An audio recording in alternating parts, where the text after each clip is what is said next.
in my first solo parish ministry, I served a congregation that had a building with a tall clock tower. The top went up at least 200 feet and had a weather vane on the top.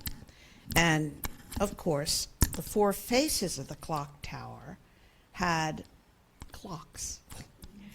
And at night, there were floodlights that lit up those clock faces. So, as one person put it, I just used the clock tower as my watch.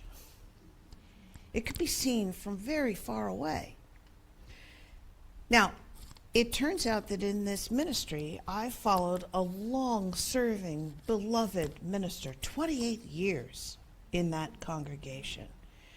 And when he first came as a spry young man, he was perfectly comfortable going up into the clock tower and helped to change the floodlights, the bulbs in the floodlights.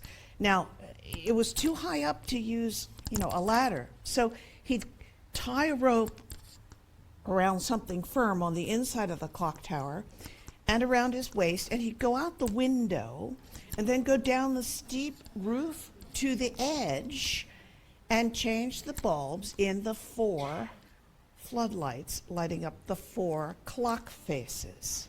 Now, as he got a little older, he was finding this a little more difficult, so the congregation hired someone else to do that whole thing. And so when I first came, people were delighted for many reasons, but one of them was, now that you're here, we won't have to pay someone to change. Yeah, okay, you get it. I wouldn't have to pay someone to change the burned out floodlight bulbs, so that would save money. No. I was very polite, but I did decline. No. And it was actually that same congregation that had an attractive sign at the front of the building with the minister's name. And the church called me in May by a congregational vote, much as you all just did. And when I arrived at August, and for an additional 3 months, the sign still had the former minister's name up, a visitor commented that my name was unusual and asked me if it was a family name. Jennifer? I said, no, the visitor replied and pointed to the sign, Edward. So I am not the only minister who has sort of run sideways against some of these strange things and expectations. It's very difficult for any group, congregations, companies, whatever it is, any organization of human beings, to adapt to the changes that inevitably come when there is a new person in a key role. You might think that a congregation is like a jigsaw puzzle, and, the minister's piece is just a piece that goes there, right? But it's a much more fluid thing. Maybe it's more like an amoeba.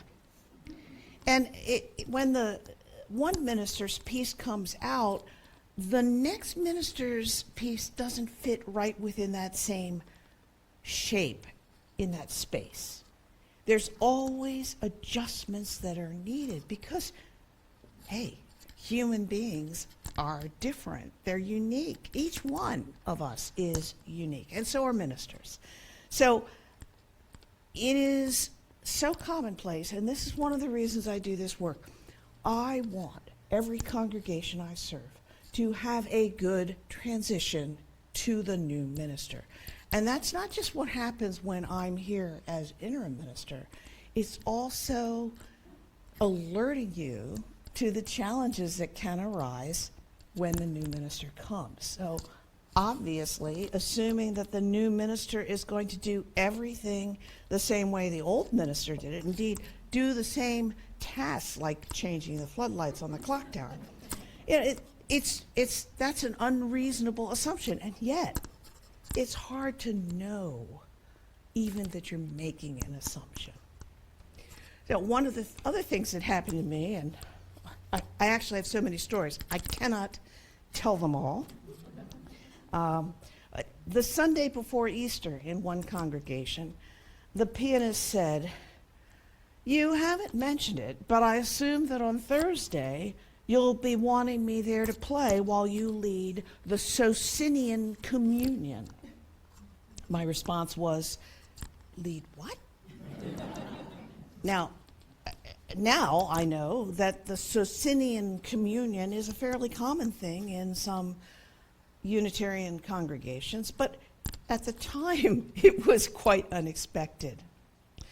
And I guess I have to mention some of the differences around how ministers preach. Some, like me, preaching from iPads. Others preaching from black binders that hold 8.5 by 11 pages and make a sort of noise when you turn the page. And others preferring to print the sermon out and move the page over to the side so that it doesn't really make noise. And the next page is revealed as that movement to the side occurs. And in fact, one colleague is very particular about printing only about a paragraph in large font in the exact center of each page, and sometimes has more than 50 pages to go through. Now, in my hands, that stack of more than 50 pages would be the equivalent of a 52 pickup in a windstorm. I can't do that. I've dropped the paper sermons. I've tried all these different methods enough that it just doesn't work for me, but I don't need to worry about that because iPads were invented and I started using one right away. You know, I think that the wisdom that has come out of my own experience and that of other ministers is that really a minister is not like a light bulb. You don't just take out the old one and replace it with a new one. Maybe you get one that's got a few more watts, right? So it's a little brighter bulb. But no, it's not that simple. What's necessary is to open the heart sufficiently to perceive and welcome the whole person. The Book of Chinese Wisdom, the I Ching, talks about pigs and fishes and the difficulty they have understanding each other. In human terms, each of us is different. Sometimes we absolutely are to one another like pigs are to fishes. And that's when assumptions about how people should behave or how people will behave or the meaning of the behavior can become a wall that separates us, an impassable barrier. Imagine the pigs gathering on the shore and the fish in the water, and the pigs not understanding why the fish don't come out to play, and the fish not understanding why the pigs stand around on the sand all day. As people who seek spiritual and ethical growth, we can't be pigs and fishes to one another. We can't be pigs and fishes to a new minister. We have to find ways to remove those invisible barriers and really learn the inner truth of one another. One of the learnings that I take away from this pigs and fish analogy is that if there aren't different perspectives within a social network group, then it's important to widen the circle so that the different perspectives are included in our understanding. If the fish know only the other fish, and the pigs know only the other pigs, there is that invisible barrier that can lead to false assumptions and unhealthy dynamics. Essentially, curiosity is the key. It can be difficult to know when you're a fish swimming in a sea of assumptions. One clue is that whenever what we feel is certainty or perhaps even condemnation about the actions of someone new, we may be making assumptions. So when Reverend Snavely uses cookie cutters to create fantastic shapes for her sandwiches, the reactions may range from wow and cool to how stupid. Oh, it can happen, right? So what do? You replace certainty with curiosity. Replace condemnation with curiosity. Take feelings of certainty or condemnation that rise up within and replace them with curiosity. Now, it may take time. One of those poignant stories I've ever heard in this work of transition ministry happened when I asked a congregation the question about their deeply beloved former minister, the one I was serving as the transition from to the next minister. And I asked, well, what happened when your former minister first came? And people answered that question with a very unexpected but immediate and heartfelt response. Oh, they said, when he first came, he had a terrible time. People were really impatient with him. Apparently, his sermons were not so much inspiring as maybe a bit dull. No? And so there was this impulse after just a couple of months that we need to replace him with someone who preaches more inspiring sermons, more clever, the brighter light bulb is what they wanted. But what happened is that he got sick. He was diagnosed with cancer. And so these were good people, right? They felt immediately, this is what they said, that they couldn't fire him when he'd just been diagnosed with cancer. So they said, we had time to get to know him. And we realized how much we loved him. Wow. And they said even to the very end of his long ministry, he still preached pretty dull sermons. But they loved him. They cherished him for his strengths and his warmth and his wonderful pastoral care and his great interactions with groups within the church. But I have to say that as a strategy for successful long-term ministry, it's probably best not to rely on the minister getting cancer in the first year. But what can you do? Well, there are always bumps in the road, and it takes, in my experience, a minimum of 6 months for people to be able to understand those bumps as just bumps, things we can get over, not things we have to have a conflict over. Bumps in the road. So when something happens it might not be unexpected to everyone, but to whomever it is, it's important to remain calm, to recognize the condemnation or certainty that may be arising within, and to give primacy to curiosity, to communicate. And if something that the new minister does is roiling the waters enough that it's not just one or two people but a number of people, then it is time to make sure the leadership knows and the minister knows that it might be worth having a faithful conversation on whatever it is. One of my most amazing faithful conversations when I came into a congregation as their interim minister was about 6 months in, and I had heard the grumbling. Maybe it was more like 8 months in. Yeah, it was 8 months, because I didn't start this right away, but I introduced video screens in the service. They didn't show me, actually doing whatever I was doing. They simply had the lyrics to the songs on them, because it was well understood at that time, this was before COVID, that when people can sing without being buried in their hymnal, they actually feel like more of a community.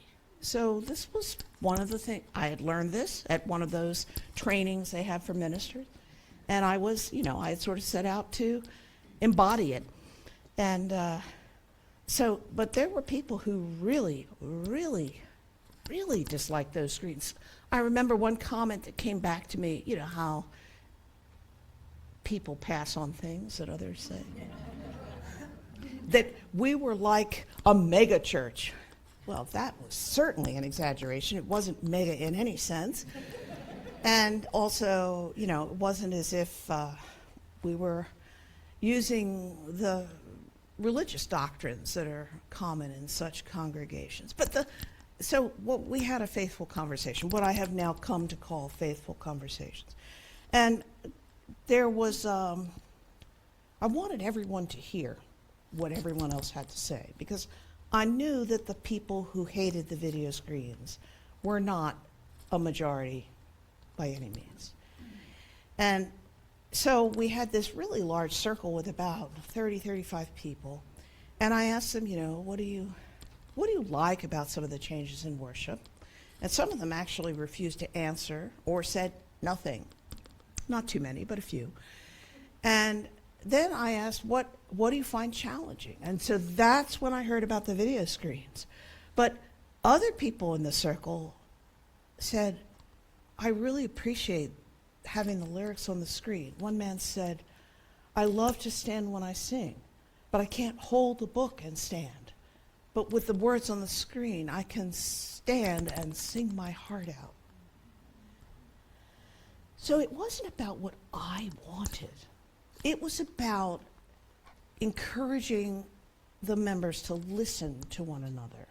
And that's how the faithful conversations process can work, to make sure that someone's dissatisfaction or the dissatisfaction of a group of people doesn't wind up overwhelming the congregation with a conflict that never needed to get heated, but just requires a little bit of listening and trust and respect for the ways that other people are experiencing what that new minister is doing. And really, this makes sense, doesn't it? Given our relationship of covenant, our values impel us to seek what the I Ching calls one another's inner truth, the whole of the other person, not simply the superficial.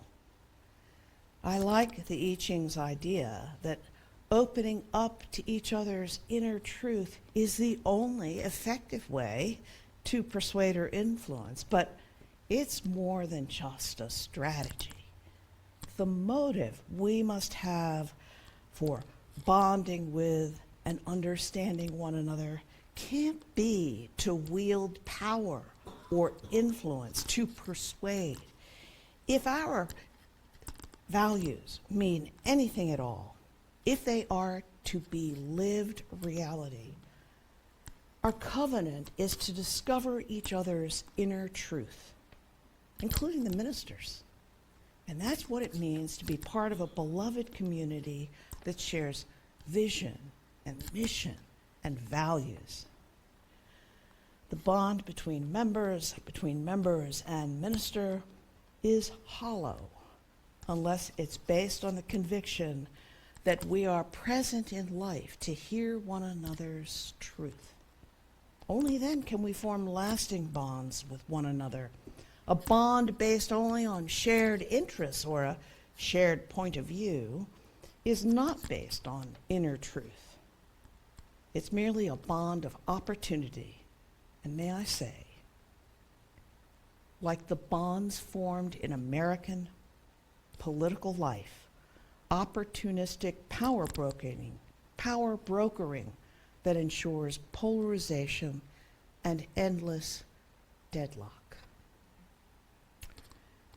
Our UU congregations are not meant to be like our national politics. Please. If we are to be with one another in community, in a community of mutuality and compassion, then our bonds must be based on our values. So in dealing with one another, in dealing with a new minister, assume nothing. None of us is a light bulb. To find the inner truth, we must listen and understand, and we must trust others to listen and understand and to meet our inner truth with curiosity and love. We must lean on one another.